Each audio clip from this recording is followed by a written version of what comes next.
नमस्कार दोस्तों, स्वागत है आप सभी का आज की हमारी कक्षा में। और हम पढ़ रहे हैं दोस्तों हिंदी व्याकरण, और हिंदी व्याकरण के अंतर्गत हम पढ़ रहे हैं पद परिचय।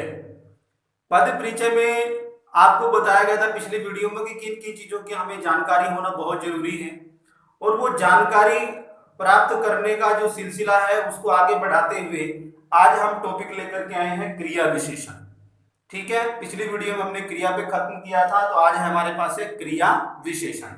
अब क्रिया की परिभाषा सबको पता है क्या है, विशेषण की परिभाषा आप सबको पता है क्या है, तो दोनों को मिला देंगे तो वही क्रिया विशेषण की परिभाषा हो जाएगी।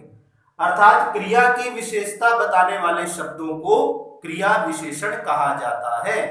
जो शब्द क्रिया की विशेषता बताते हैं, जिन शब्दों से हमें क्रिया की विशेषता के बारे में पता चलता है, उन्हें हम क्रिया विशेषण कहते हैं। जैसे धीरे धीरे, राम धीरे धीरे चल रहा है, यहां, ऊपर, एकाएक, एकाएक मैंने अचानक, अभी, अभी अभी अध्यापक अभी अभी कक्षा में आए हैं, वहां, अब, परसों, आज, सुबह, रात भर, बहुधा, ज्यादा जिसको हम कहते हैं, पुनः, फिर, दिन भर। इस प्रकार के अनेक जो है क्रिया विशेषण हमें देखने को मिलेगी। ठीक है, अब आता है क्रिया विशेषण के प्रकार कितने हैं। क्रिया विशेषण के दोस्तों 4 प्रकार हैं हमारे पास।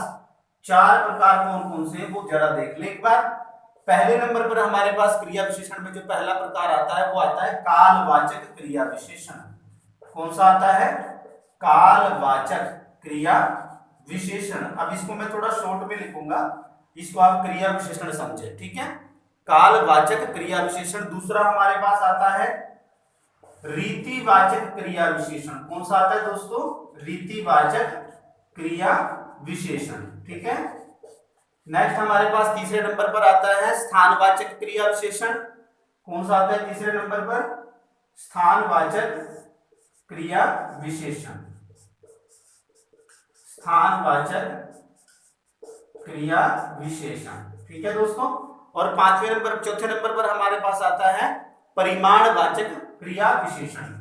चौथे नंबर पर हमारे पास आता है परिमाणवाचक क्रिया विशेषण। ठीक है, अब हम इनको समझेंगे। अब देखिए, पहले हमारे पास हमने पढ़ा कि क्रिया विशेषण होता क्या है। क्रिया विशेषण के 4 भेद हैं। पहले नंबर पर कालवाचक क्रिया विशेषण, दूसरे नंबर पर रीतिवाचक क्रिया विशेषण, तीसरे नंबर पर स्थानवाचक क्रिया विशेषण और चौथे नंबर पर परिमाणवाचक क्रिया विशेषण। अब इनको एक बार इनकी परिभाषा देख लेते हैं, आपको समझ आ जाएगा। कालवाचक, काल में होता है समय, वाचक में होता है बताने वाला। ठीक है, जिससे हमें क्रिया के होने के काल की विशेषता पता चलती है, यानी क्रिया के समय का बोध होता है वो जिसमें, वहां पर क्या होता है? कालवाचक क्रिया विशेषण होता है। जैसे अब, जब, तब। ठीक है, अब, जब, तब। इसी प्रकार से आज, कल, परसों, सुबह, शाम, रात। ये सारे के सारे क्या आ जाएंगे कि पूर्व, सदा आदि, बहुत सारे हैं। ठीक है, तो ये क्या है हमारे पास? कालवाचक क्रिया विशेषण है। अब हम पढ़ रहे हैं, अब पढ़ रहे हैं, अब हम पढ़ रहे हैं, तो अब से क्या पता चलता है? कालवाचक क्रिया विशेषण हो जाएगा। अब हम पढ़ रहे हैं, आज छुट्टी का दिन है। ठीक है, तो ये क्या हो जाएगा? कालवाचक क्रिया विशेषण है। आज बुद्ध पूर्णिमा है, छुट्टी का दिन है, तो आज छुट्टी है, तो ये क्या हो जाएगा? कालवाचक क्रिया विशेषण का उदाहरण हो जाएगा। ठीक है, नेक्स्ट दोस्तों हमारे पास आता है रीतिवाचक क्रिया विशेषण। ध्यान से सुनिएगा, रीतिवाचक क्रिया विशेषण। रीति में होता है तरीका। रीति में क्या होता है? तरीका, यानी हमें क्रिया के होने के तरीके का पता चलता है।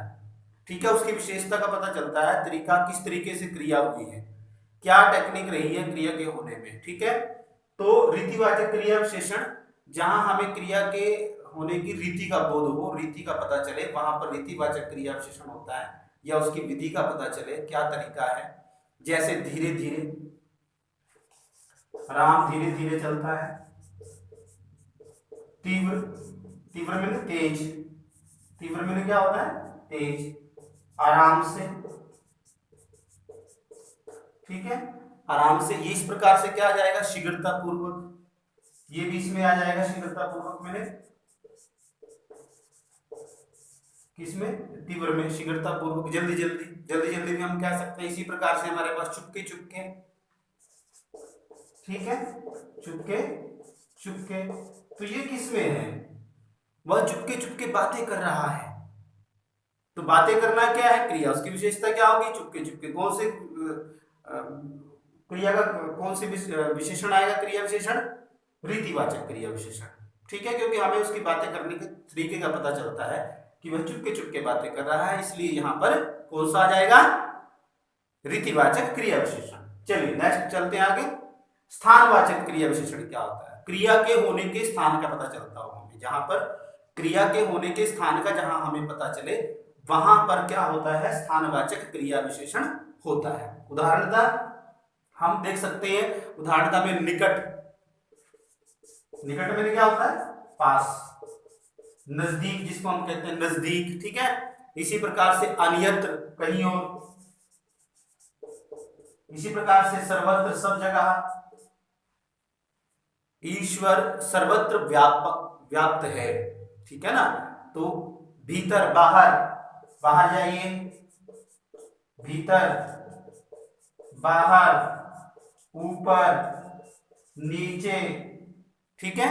तो ये क्या हो जाएगा हमारे पास, स्थानवाचक क्रिया विशेषण। आगे पीछे, इधर उधर, सामने दूर, दाएं बाएं, ठीक है, अलग, इस तरफ उस तरफ, इस ओर, आगे पीछे, ये सारे के सारे क्या आ जाएंगे, स्थानवाचक क्रिया विशेषण के अंतर्गत आएंगे, ठीक है।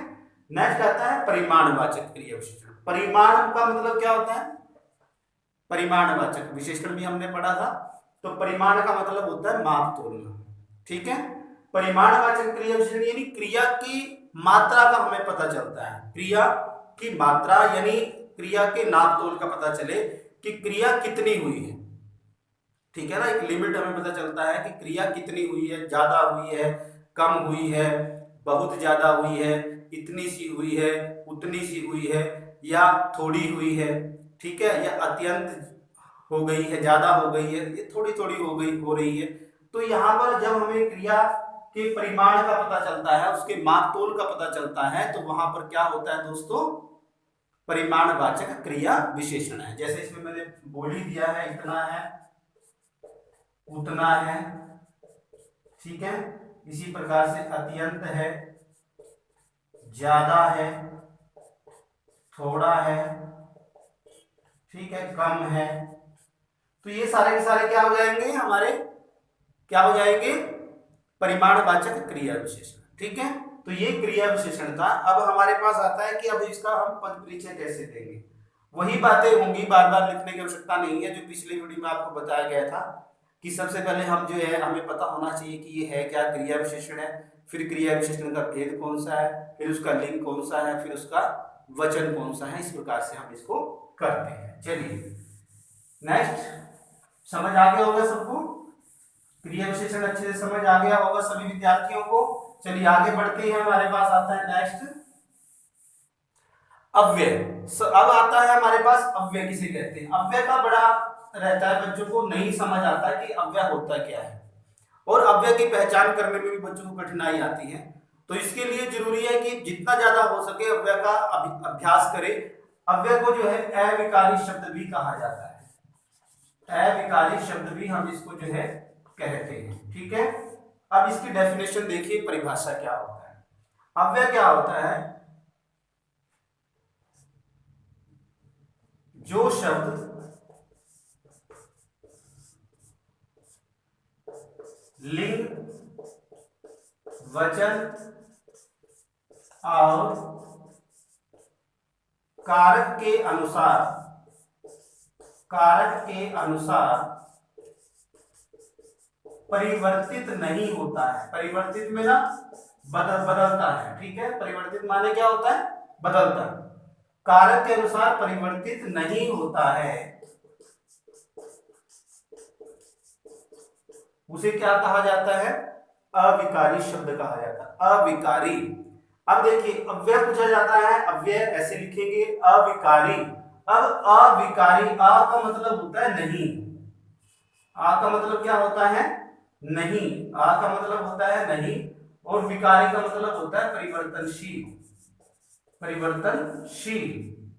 ठीक है, तो आ नहीं है परिवर्तनशील, परिवर्तनशील जो नहीं है उसी को हम अविकारी शब्द कहते हैं। ये अपने नाम में ही इसका अर्थ जो है वो छिपा हुआ है, अर्थात जो परिवर्तनशील नहीं है उसको अविकारी शब्द कहा जाता है। और यदि आ हटा दे तो विकारी बचता है, तो विकारी क्या होता है, जो परिवर्तित हो जाता है, किसके अनुसार, लिंग वचन और कारक के अनुसार जो परिवर्तित हो जाता है, बदल जाता है, उसको विकारी शब्द कहते हैं। और अविकारी जो परिवर्तन, जिसमें परिवर्तन नहीं होता है, जो बदलता नहीं है, उसको क्या कहा जाता है, अविकारी शब्द कहा जाता है।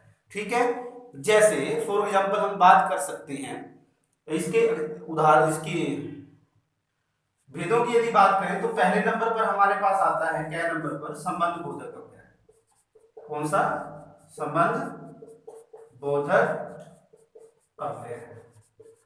ठीक है, कौन सा आ जाता है दोस्तों, संबंध बोधक अव्यय। जो अव्यय शब्द वाक्य में आए शब्दों का एक दूसरे के साथ संबंध बताने का काम करता है। जो शब्द क्या करता है, जो वाक्य में आए हुए शब्द होते हैं उनका आपस में संबंध बताने का जो काम करता है उसको संबंध बोधक अव्यय कहा जाता है। अब इसको लिखने की परिभाषा लिखने की आवश्यकता होनी चाहिए, सुन करके याद रखिएगा कि संबंध बोधक अव्यय कौन से अव्यय होते हैं, जो वाक्य में प्रयुक्त शब्दों का आपस में संबंध बताने का काम जो करते हैं उनको संबंध बोधक अव्यय कहा जाता है। ठीक है, जैसे के पास है, के बाहर,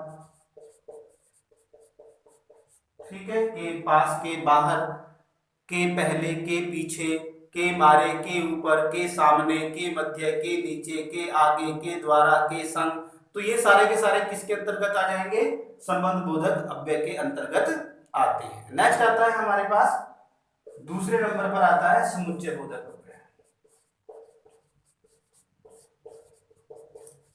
समुच्चय बोधक अव्यय, ठीक है, समुच्चय बोधक अव्यय कौन से होते हैं, समुच्चय बोधक जो अव्यय दो शब्दों या वाक्यों को जोड़ने का काम करते हैं। समुच्चय का मतलब होता है इकट्ठा, क्या होता है, इकट्ठा, समूह जिसको हम कहते हैं, समूह भी कह सकते हैं। ठीक है, तो अब ये समूह कैसे बनेगा, इकट्ठा कैसे बनेगा, जब ये दो शब्दों को, दो वाक्यांशों को जोड़ने का जो काम करता है, ये कहता है दो, जो अव्यय दो शब्दों या वाक्यांशों को जोड़ता है या वाक्यों को जोड़ने का जो काम करता है वो समुच्चय बोधक अव्यय कहलाता है। ठीक है, जैसे फॉर एग्जाम्पल कह सकते हैं हम, इसलिए, आओ, ठीक है, परंतु, किंतु, किंतु, परंतु, इसलिए, और, अपितु, लेकिन, लेकिन, तो ये क्या हो जाएंगे सारे, क्योंकि, दी, की, यद्यपि, जबकि, तो ये सारे के सारे क्या आ जाएंगे, हमारे समुच्चय बोधक अव्यय के अंतर्गत आएंगे। ठीक है दोस्तों, तो उम्मीद करता हूं आपको समझ आ रहा होगा, और यदि आपकी कोई भी क्वेरीज हैं या आप कुछ पूछना चाहते हैं तो प्लीज़ कमेंट बॉक्स में लिख करके आप अपना प्रश्न पूछ सकते हैं। और यदि आपको वीडियो अच्छी लग रही हो तो कृपया सब्सक्राइब कर लें चैनल को, ताकि आने वाली वीडियोस जो है वो सबसे पहले दोस्तों आप तक पहुंचे, और अपना साथ हमारे साथ बनाए रखें और सीखते रहें लर्निंग मातृभाषा हिंदी के माध्यम से हिंदी व्याकरण। आज के लिए इतना ही, बहुत बहुत धन्यवाद।